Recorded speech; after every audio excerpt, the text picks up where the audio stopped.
Good evening to you and compliments of the new season. I thank you for joining Africa News Network First Fast Live.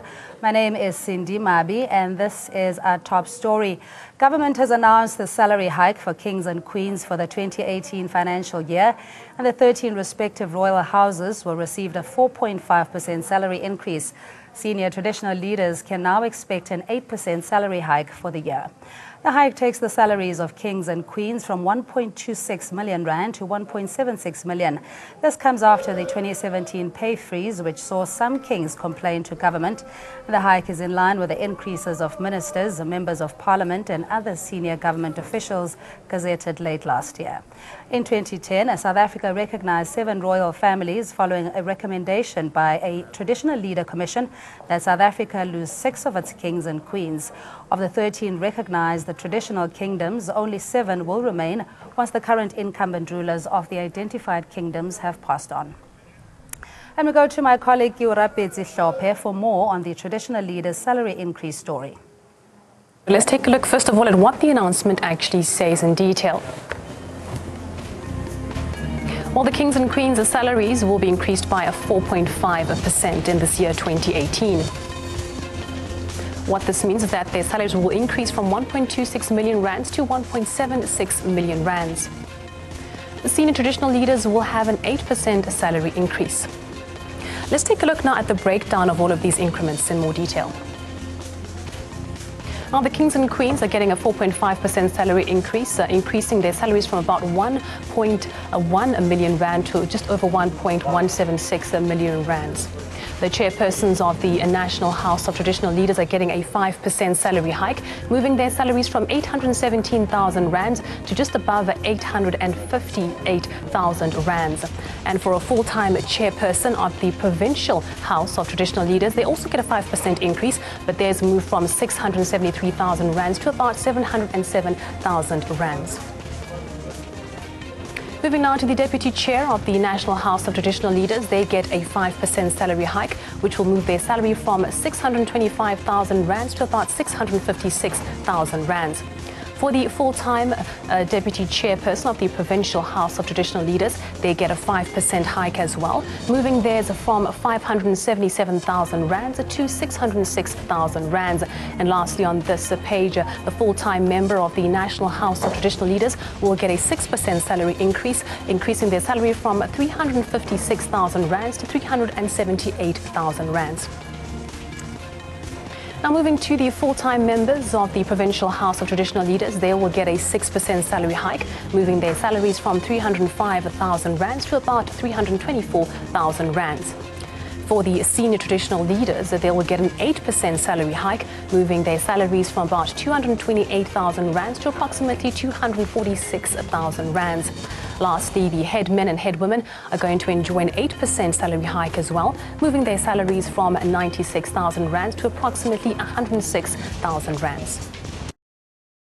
And joining us live on the phone line, Prince Jonisilo Pokwane from the Congress of the National Traditional Leaders of South Africa, or Contralesa. Al-Kongobese is with the Inkatha Freedom Party as the Gauteng Provincial Secretary. Good evening to you and thanks so much for joining us. And the phone lines are open at home. You can give us a call on 011-203-5120. That's 011-203. 5120. Prince Pokwane, thank you so much for your time. I think let's just cut to the chase in that. Is there adequate information and awareness around what traditional leaders' role is? Good evening, Cindy, and good evening to the other panelists and also to your viewers. Just a minor correction. I'm not, because I'm no longer in the PAC of Contralesa, so I'm speaking on behalf of which is the Foundation for Historical Research. So is there enough, being put in the public for people to understand what traditional leaders do? Certainly no. And the challenge, the challenge also lies within us as traditional leaders and the structures that align to traditional leaders, on the one hand, to make sure that we do put that word out there so that people could get to quite understand what ideally we should be doing. Also to correct the wrongs that are being done by some who are putting their bad light on traditional leaders. But also in terms of the media, When a big announcement happens or a traditional leader has done something bad, then, then suddenly the institution is in the spotlight. But there's not enough, soft coverage just for people to understand, what is the institution of traditional leadership and what does it do. Even these increments, they are raising eyebrows because they are about traditional leaders. Okay, just make us understand as taxpayers, because we know that there is economic constraint and there are a number of social development imperatives that government has to fulfill, let alone service delivery. How commensurate is the increase of traditional leaders in light of the challenges facing the country? The first challenge, Cindy, that we have is that traditional leaders are a one-stop shop, because they are embedded within the people, they are part of the people, they are an extension of the people. So they are a one-stop shop for, all the needs of the people in the village. Starting from, even when they want something as basic as a proof of address, to when they're wanting to approach a government office and they're having problems there, they will come and drag you to go there with them so that that problem is resolved. We can't say we don't know what to do or we can't do nothing about your problem. There are even as it comes to social grants, whatever, there are cases where traditional leaders have to take those, those cases with their own personal resources constrained. There are some of their children suffering from the result of the father or the mother, in the case of a regent, who is now having to deal with 100,000 children, with no resources. I mean, for many years now, Controlesa has been saying, let us capacitate the offices of traditional leaders. Let us capacitate them. We live in places where there's no technology, there's no access to technology, and we can't afford to install that technology for ourselves. The transport is a big problem for traditional leaders. You have to if you have to go to a government office with someone trying to assist them on a problem they have, you have to travel in public transport, losing the whole day on both personal and other business that you should be doing. So there's a whole missing space in which the offices of traditional leaders must not be viewed as just some luxury royal offices, but these are offices of people who are working day in, day out.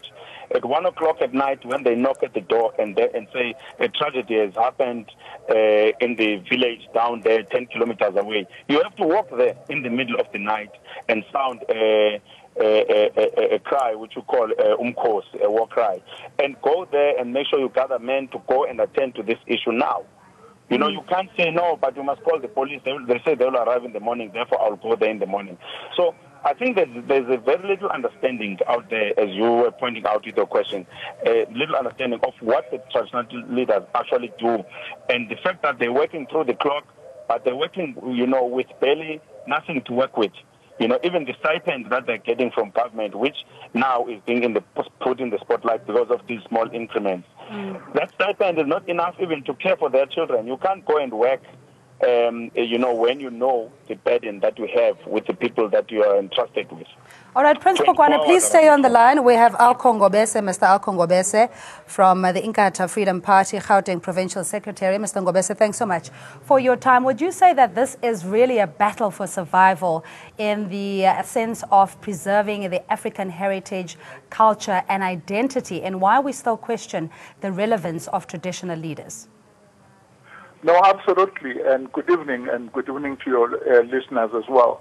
Absolutely. I think we undermine the role that's been played by traditional leaders. They are playing a very crucial role in our society of making sure that they intervene, they mediate wherever there are conflicts, and these are the people who really go out of their way to make sure that they service the community. If you want to go and see your ward councillor, you have to make an appointment. But these guys will just knock at their door, especially in those villages, and they are there, and they are.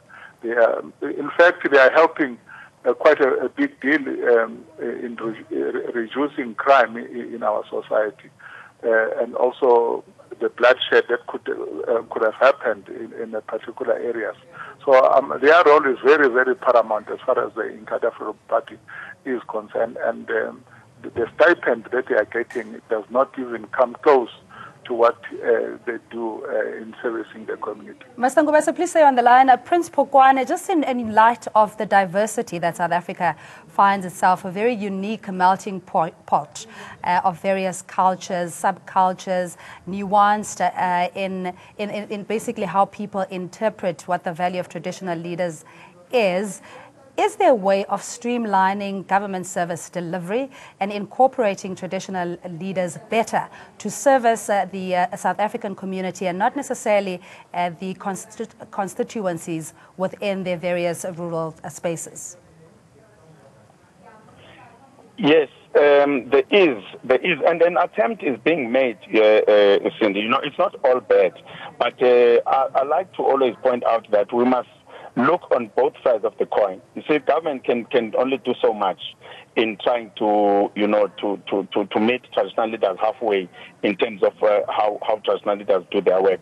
But also traditional leaders, because I've outlined some of the things that need to be done by government, you know, to capacitate the offices so that there is adequately trained personnel there, so that infrastructure, issues of transportation, as I've pointed out, that work through the night, technology being a major issue in this day and age, because if we had reliable technology in the offices of traditional leaders, communication, you know, coming through to the offices, but also back to the people about certain important messaging would be done easier. But it's a problem because of you know, poor network issues.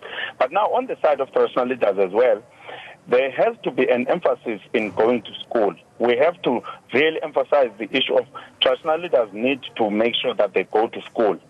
You know, it can't be just a fallback position for joblessness. You know, it may sound clumsy, but it does in some cases feel that it is kind of taken as a fallback position for joblessness by some. And it's sad because it then fails to deliver this critical service that should be delivered to the people. And then it creates this disconnect between, you know, even business and government on the one side, as well as that particular traditional community on the other side. I'm going to ask our panelists to stay on the line. I beg your pardon there, Prince Pokwane. We have a caller, Joan in Durban. Good evening to you and thanks for joining us. What's your comment or question? Hi, Joan. Good evening. Hi. Yes. Yes, Good how are evening. you? Fine, thank you. I'm not watching the program at the moment, so I don't know who I'm speaking to. Oh, it's Cindy. Cindy. Yeah. Please excuse my ignorance, but how many royal families are there in South Africa?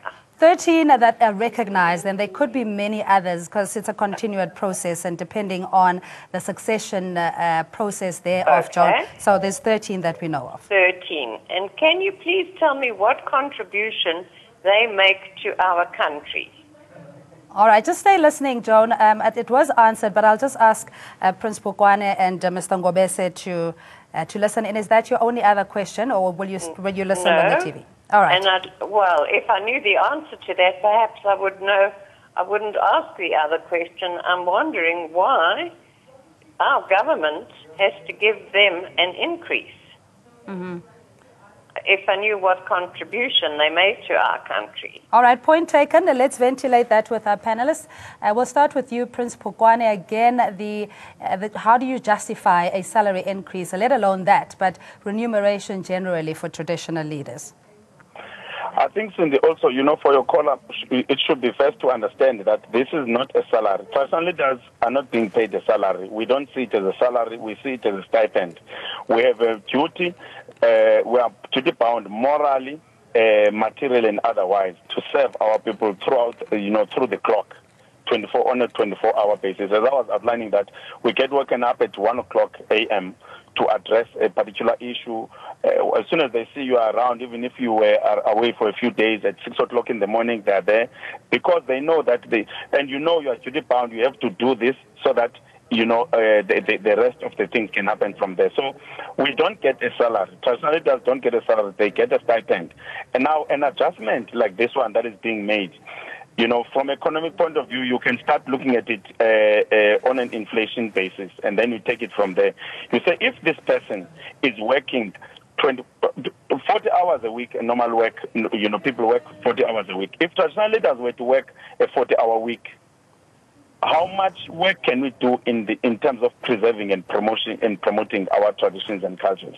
which are some of the rituals and all these other things that we are responsible for, are done at night or in the early hours of the morning or whatever. So if we are going to understand that the United Nations Declaration on the rights of indigenous peoples, as well as our constitution, which recognizes the existence of traditional structures as well as customary law, we need then to contextualize this and say that traditional leaders must exist in order to provide continuity, innovation, as well as direction in the traditional communities on traditional art, culture and ritual-related matters. All right, Prince Pukwane, yeah, I hate to break your word, but in the interest of time, I'm going to have to thank you and give the final word to Mr. Al Kongobese from the Inkatha Freedom Party, Gauteng Provincial Secretary.